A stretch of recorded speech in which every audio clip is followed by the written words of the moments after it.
Example is Christ. God exchanged his exquisite son exactly for our existence so we exponentially can exist, not face execution, extermination, or exclusion from his extraordinary kingdom.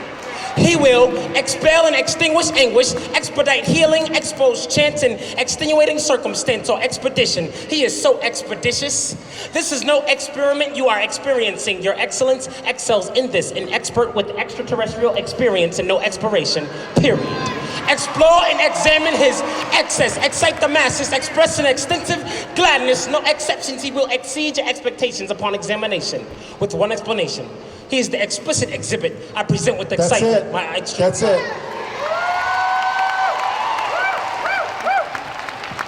Representing Jamaica, New York, Imani Allen. See, I'm here today because my worship is for real. And nobody can tell me that my God isn't real. He is the Holy Trinity. He is the Alpha male, maker of heaven and earth. He is the ruler of Israel. See, Christ was born into this world to save us from our sin, but to offer salvation despite Satan's trap to get him into temptation. He knew his Father's plan, so there will be no deviation. You see, Christ is the ultimate salvation. Yeah. What would be your dispensation? You see, I'm here today because I'm a teenager facing complexity. And no matter what I go through, God will always be there for me. No matter my trials, no matter my tribulations, God sets that stone for me. So with that being said, what will be your disposition? All right. Representing Staten Island, New York, Christine Dixon. My train,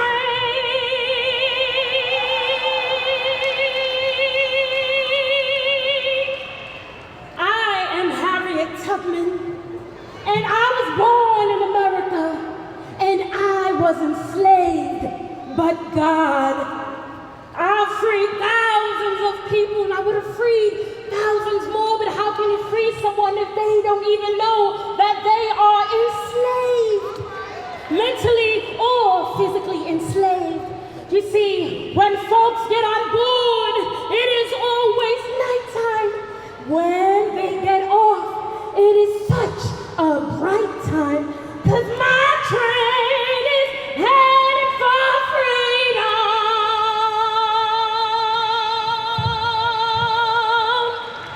Blessings, my blessings, my blessings. Good job. Here we are at the 2017 Gospel Fest here, presented by McDonald's. Joining me backstage is Christine Dixon, a.k.a. Harriet Tubman herself. a.k.a. Harriet Tubman herself. Let's get into that. Why the name Harriet Tubman? Because the name of the show that I created with Hollywood book and theater critic Morna Murphy Martell is called Harriet Tubman Herself, which tours the country and the Caribbean, and we won 8 awards for the performance.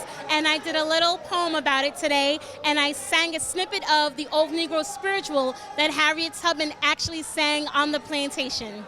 Oh, see, ladies and gentlemen, you never know who you're going to meet backstage at the McDonald's Gospel Fest. It's choirs, it's pastors, there's actors and playwrights, all kind of things back here. And I'm privileged to be back here, this opportunity to interview this young lady. Why don't you give us some of your poetry? Sure. Well, the opening number is, it all begins with, so the audience, they're all sitting in their chairs, and then you'll hear, please welcome Christine Dixon, and usually the lights go out, and then you just hear, my train.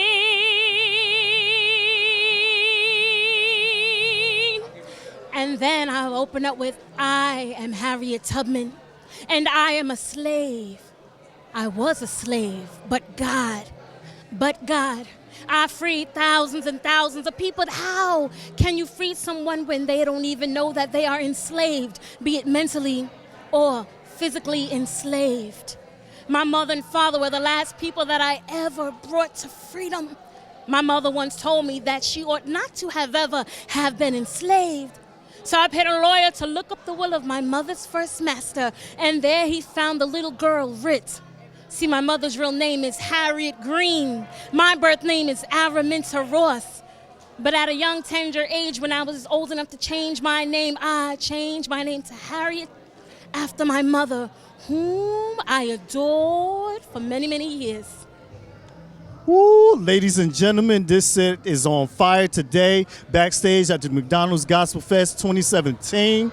I don't know if you missed it, but make sure you need to order your tickets now for 2018.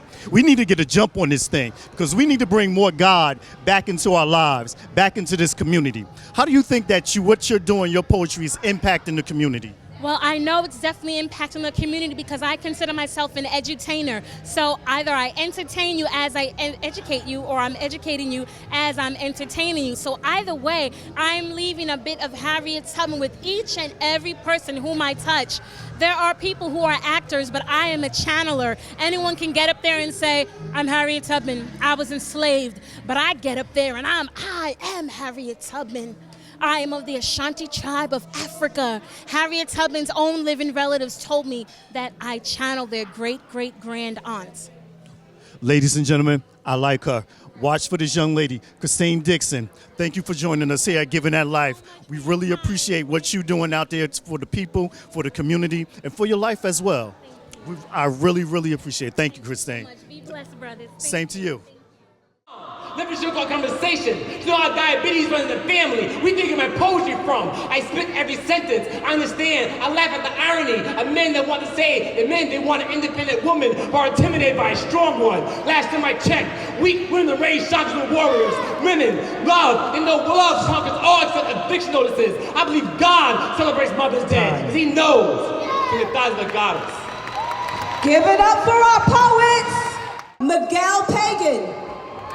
Jesus, you have evaluated the parentheses of my past that held me down. Raised by your power, you turned me around. You divided me from this world and subtracted me from hell. You filled me with your word, and I can now say it is well. For my soul has been multiplied with blessings, and even when the odds are against me, I am reminded that I am a product of your grace. Forgiven, so I must forgive 70 times 7 in order to be added into heaven. So Lord, teach me that my life is not my own. There is no I, me, my, or mine in this walk, for it's all about you. Everything is yours, and every knee will bow, and tongue confess that you are Lord and the Lord of my life.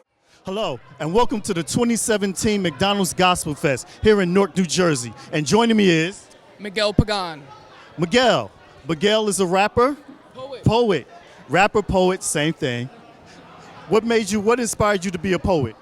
I've loved to read, loved to write all through my childhood and teen years, and when I was about 18, I just saw spoken word artists on YouTube and said, I can definitely do that, and I fell in love with it and kind of created my own style from different elements of different people.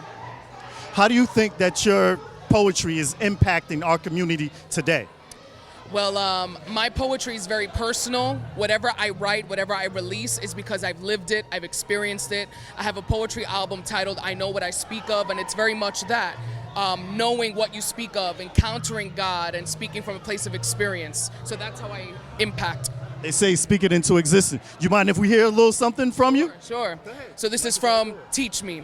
You have evaluated the parentheses of my past that held me down. Raised by your power, you turned me around. You divided me from this world and subtracted me from hell. You filled me with your word, and I can now say it is well. For my soul has been multiplied with blessings, and even when the odds are against me, I am reminded that I am a product of your grace. Forgiven, so I must forgive 70 times 7 in order to be added into heaven. Miguel, that was wonderful. And I know moving forward that everybody needs to watch out for you and everything that you're doing in the community. I appreciate you and everything that you do. Now, moving forward, one last question. We're going to let you go because it's busy back here. We hear the singing. We got the dancers coming in, the praise dancers. We got all the choirs. We got the pastors all here in the building. So, Miguel, 2017, where do you see the Gospel Fest going from here? It's already huge, but how do we make it even bigger? I think just reaching more people, expanding to different audiences, not just the gospel community, but kind of pushing for people to invite those who don't know Christ, and just kind of pushing its borders and not putting it in a box. Well, again, Miguel, I appreciate you, and thank you for joining us here over at Giving That Life. This is Miguel. Watch out for this young man. He's talented. I see it coming. Watch out for him. Thank you. Giving That Life.